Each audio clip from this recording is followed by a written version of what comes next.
Juan Enrique, connu depuis ses années d'études sous le pseudonyme Zero, à l'âge adulte, il devient un physicien brillamment réussi. Ces dernières années, il a travaillé avec un accélérateur de particules et doit présenter sa nouvelle invention au monde.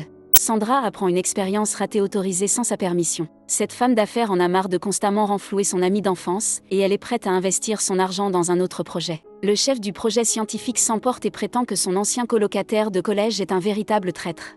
Soucieux de prouver à Sandra et au monde qu'il n'est pas nul, Juan veut réaliser une dernière expérience, affirmant que son appareil est fonctionnel. Avec son meilleur ami et collègue Otavio, Juan met en marche le dispositif qui devrait les rendre riches. Pour prouver que son invention fonctionne, Juan entre dans la source d'énergie durable. Se retrouvant à l'intérieur, Juan ne cesse de penser à la nuit fatidique d'il y a 20 ans. Ce jour-là, sa petite amie Elena l'a trahi et l'a humilié publiquement, après quoi il a reçu le surnom de Zéro. L'appareil démarre à pleine puissance, provoquant une panne d'électricité non seulement à l'université, mais aussi à travers le continent. Récupérant du sous-sol de l'université, Juan retourne chez lui. Cependant, il est incapable d'ouvrir la porte d'entrée car la clé ne rentre pas dans la serrure. Jetant un coup d'œil au gardien, le scientifique se rend immédiatement compte que l'homme a l'air beaucoup plus jeune. À la télévision, il diffuse les événements de 1991, ce qui met Juan en état de choc. S'adressant aux passants, il conclut qu'il a pu faire le premier voyage dans le temps, en revenant en 1991. Essayant de reprendre ses esprits, Juan se rend au bar et demande à boire. Il comprend que maintenant qu'il a reculé de 20 ans, il peut vraiment changer radicalement sa vie future. Cependant, il hésite à agir car apporter des changements dans le passé peut déformer la chronologie d'origine, modifiant ou éliminant complètement l'avenir qu'il connaît. Le barman déclare qu'un homme ne peut pas vivre dans la peur et qu'il vaut mieux prendre des risques et échouer que de ne pas risquer du tout et ensuite regretter de ne pas avoir essayé. Remerciant le barman, Juan lui propose de parier sur le match diffusé à la télévision, en prédisant le résultat exact. En arrivant à la fête du collège, Juan rencontre des amis et se rend compte que personne ne devrait voir son visage. Masquant son visage avec des bandages, il se faufile dans le plafond, où il voit comment son jeune moi fait l'amour pour la première fois avec sa petite amie, Elena. Dès que le jeune moi est laissé seul, Juan s'approche et lui révèle son visage d'adulte. Il explique qu'à l'avenir, il inventera la machine à voyager dans le temps, et maintenant il est retourné dans le passé pour s'assurer que son jeune ne commette pas les mêmes erreurs. À la fête, Juan rencontre Otavio et lui explique tous les événements politiques futurs, grâce auxquels ils pourront s'enrichir. Après cela, il informe son jeune moi que l'ex-petite amie d'Elena, Ricardo, mettra bientôt de la drogue dans son champagne, puis elle l'humiliera publiquement en versant du miel et des plumes sur lui. Elle l'informe également qu'elle deviendra mannequin et s'envolera pour l'Espagne avec Ricardo, le laissant seul. Arrêtant d'avoir peur et ne balbutiant plus, le jeune Juan rencontre Elena, et il lui raconte ce qui va se passer dans quelques minutes. Il la supplie de faire attention à Ricardo car il mettra de la drogue dans son champagne. Elena hésite d'abord à le croire, mais parce qu'il l'aime tellement, elle décide de lui faire confiance.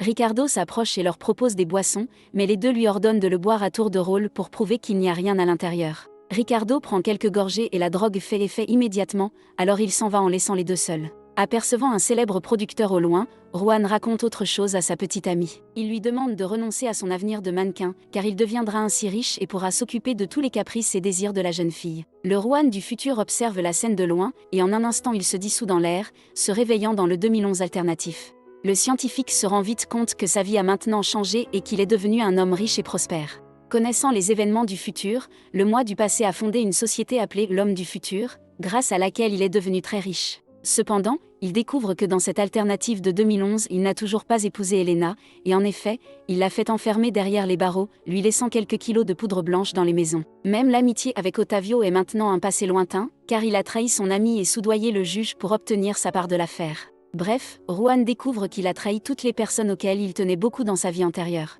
Elena est en prison, Otavio est en faillite et Sandra est contrainte de fermer son dernier projet à cause de son entreprise.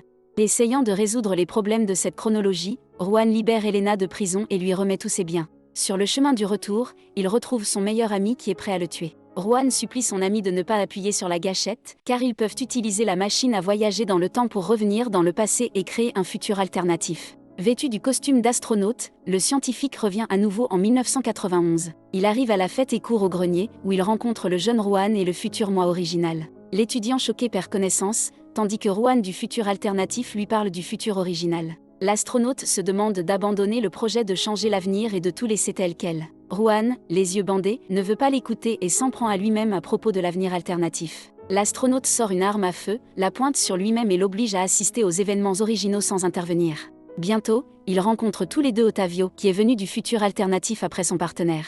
Même Otavio veut donner à un jeune homme quelques conseils utiles pour changer son avenir. Juan, les yeux bandés, explique à son ami que l'astronaute Juan a décidé de ne pas interférer avec le passé afin de tout ramener à son cours d'origine. Otavio n'aime pas ça, alors il rejoint Juan les yeux bandés et ensemble ils attachent Juan l'astronaute. Éliminer la menace, les deux courent vers leurs jeunes mois respectifs, où ils découvrent que le jeune Juan a déjà bu le champagne de Ricardo. Pendant ce temps, Sandra se cache au sous-sol. Elle rencontre Juan du futur alternatif, mais elle ne le croit pas. Cependant, lorsqu'elle voit le nouvel iPhone, elle enregistre une vidéo et se rend compte que le scientifique est honnête. La fille détache l'astronaute et ils s'enfuient ensemble. Pendant ce temps, Juan et Otavio du futur, les yeux bandés, emmènent Elena et le jeune Juan sous l'influence de la drogue au sous-sol. Là, l'astronaute Juan assomme Otavio et attache Juan les yeux bandés. L'astronaute Juan profite du moment de paix pour parler à Elena. Il lui raconte tout ce qui leur arrivera dans le futur, et aussi dans l'alternative. Tout ce qu'elle a vu ces dernières minutes est le résultat de son amour fou pour elle. Il lui dit que même si elle sait maintenant tout ce qui va lui arriver dans le futur, elle doit encore se séparer de lui, accepter la proposition de Ricardo de devenir mannequin et s'envoler avec lui pour l'Espagne. Elle n'est pas prête pour une telle vie et demande des explications, car elle aime vraiment Juan et veut être avec lui. Juan lui demande de continuer la version originale de leur vie, mais ne l'oubliez pas et attendez leur rencontre dans 20 ans. Elena finit par accepter. Avec Juan du futur, ils emmènent l'étudiant sur scène, où il est humilié et parsemé de plumes comme dans le passé originel. Sa petite amie lui donne le surnom de Zéro et le trompe plus tard avec Ricardo en acceptant sa proposition. L'astronaute Juan retourne au sous-sol et voit le moi aux yeux bandés et Otavio alors qu'ils se dissolvent dans les airs. Après avoir terminé l'expérience avec une nouvelle source d'énergie durable, Otavio ouvre la porte et voit Juan comme un astronaute. Juan raconte à son ami les voyages dans le temps et les aventures auxquelles il a dû faire face. Pour preuve, il lui montre l'enregistrement sur le téléphone portable avec la jeune Sandra. Réalisant que sa machine serait utilisée par des personnes malfaisantes, qui changeraient l'avenir de l'humanité pour leur propre plaisir personnel, Juan décide d'éliminer le code source et toutes les données pouvant aider à construire l'appareil. Alors qu'il quitte le bâtiment de l'université, Juan écrit à Elena sur les réseaux sociaux, lui disant que cela fait exactement 20 ans depuis leur dernière rencontre. Arrivé à l'aéroport, il traverse une foule de gardes et embrasse à nouveau sa bien-aimée. Réalisant que l'attente de 20 ans est terminée, Elena congédie Ricardo et s'en va avec Juan. Un an plus tard, le scientifique est déclaré non coupable d'avoir détruit le projet coûteux. Alors qu'il quitte le palais de justice, il voit la limousine dans laquelle se trouve Sandra. Il s'avère qu'il y a 20 ans, la jeune Sandra a non seulement délié l'astronaute, mais a également reçu de précieux conseils de sa part. Elle a investi tout son argent dans des actions Google. Avec les fonds, elle a parrainé le projet de machine à voyager dans le temps de Juan. Maintenant, il est clair que la chronologie était censée suivre le chemin du film depuis le début, et maintenant la chronologie est enfin terminée. Elena, Sandra,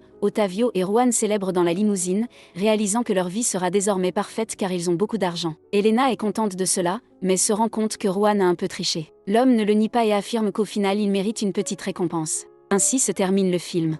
Abonnez-vous pour plus de vidéos comme celle-ci, activez les notifications et aimez aider la chaîne à se développer. Merci d'avoir regardé.